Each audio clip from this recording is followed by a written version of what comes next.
Okay guys, I'm here for another retro review. Today we revisit our friends at WCW or World Championship Wrestling.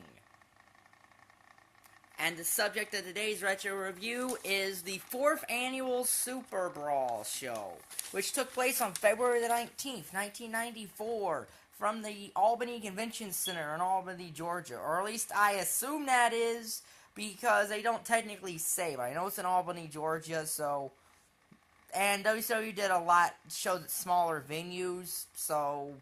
Yeah, I'm gonna say it was the Convention Center. There are 8 matches on this card, so we have 40 total. 40 is our maximum star rating. And this comes very close to half, so...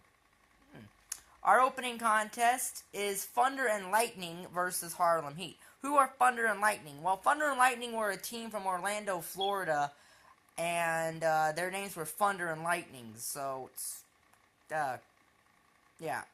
And Harlem Heat is still when they were known as Kane and Cole. Later in '94, they became known as Booker T and Stevie Ray, which is much better. So, this is a formulaic tag match. It's 2 stars. Finish comes when Harlem Heat kicks one of Thunder and Lightning in the back of the head, and then that allows one of them to get the other one to get the pin on one of the opponents. So our next match is Jungle Jim Steele versus the Equalizer. This is Jungle Jim Steele's first and only WCW pay-per-view, and he was gone and he was in WCW. He left WCW sometime in '94. And Equalizer, of course, is Dave Sullivan. Jungle Jim Steele wins with the steel pin or whatever. It's a Lufez press pin. 1 star. So then we get Terry Taylor versus Diamond Dallas Page. Okay, little match here. 2-star match. Page goes to charge at Taylor in the corner. Taylor moves in and rolls him up and hooks the tights. Yeah, 2 stars. I would say Page should probably have won since he had just returned to since he had basically started his full-time wrestling role again. So Page probably should have won the match, but that's So then we get Johnny B. Bad versus Jimmy Garvin, and the match was supposed to be Johnny B. Bad versus Michael Hayes, which was actually supposed to open the show, but Michael Hayes was injured and produced a note from his doctor, so Jimmy Garvin is here taking his place, because if he doesn't, then both Hayes and Garvin can be suspended. I don't really know how Garvin could be suspended, as Garvin had retired from wrestling at this point and was a commercial pilot, and I don't think you can suspend someone who is, who's not actually on your active roster. This is a 1.5-star match, just basically with a lot of stalling from Jimmy Garvin. Johnny Bad hits the kiss it don't miss punch, and then he does a sunset flip off the top, and that pins Jimmy Garvin and gets the win. And then after the match, the Freebirds beat up on Hayes, or Johnny Bad, and Garvin does a Stone Cold Stunner called the 911. Yeah, this is, I think, the Freebirds' last appearance in WCW, or at least one of their last pay-per-views, because I know that Michael Hayes, and I think in late '94 was in the WWE as Doc Hendricks, but could be wrong on that. So then we get the WCW World Television Championship match. Lord Steven Regal versus Arn Anderson, and what is the best match on this show is a 4-star match that almost goes a 30-minute time limit, which was a very extended time limit for the TV title. They had doubled the time limit of the TV title for this match, from 15 to 30. And via cheating, Regal wins in 29 minutes and 54 seconds, because he wins with 6 seconds left. Anderson goes for a sunset flip. Regal grabs Sir William's umbrella and sits down, puts his knees down, and gets the win. 4 stars. So then it's the WCW World Tag Team Championship match, as it's the Nasty Boys versus Cactus Jack and Max Payne. 2-star tag match.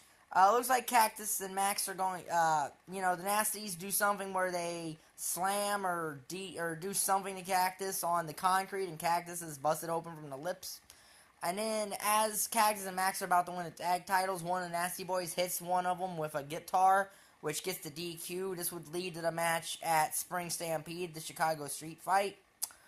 So, yeah, 2 stars. So then we get the 2 Thundercage matches, which was the selling point of this pay-per-view.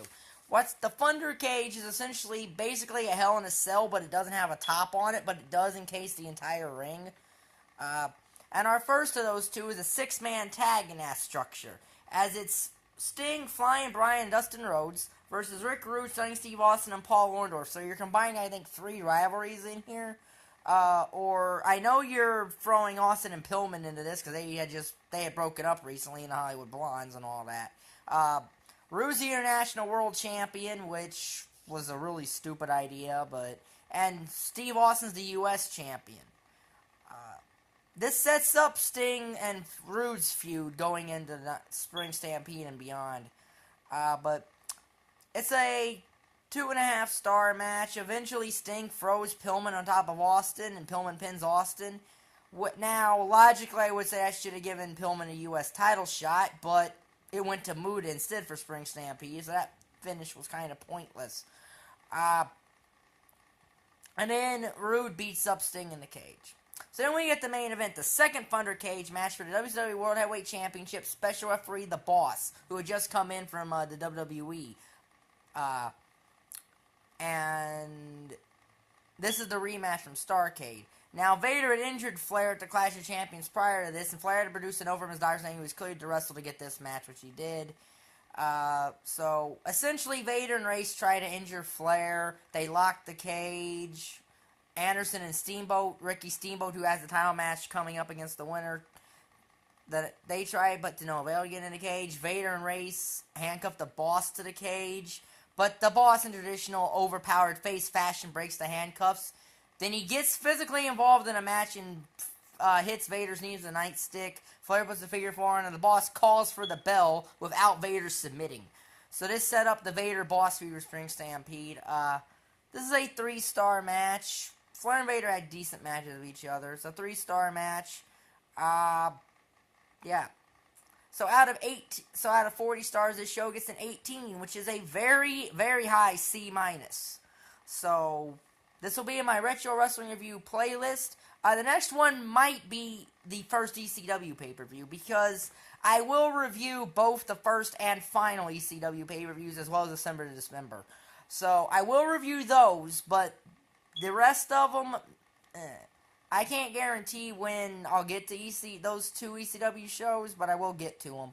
I don't plan the retro reviews out, but this will be my Retro Wrestling Review playlist. If you like the video, like button's down there, subscribe button's down there, and thank you for watching. Bye.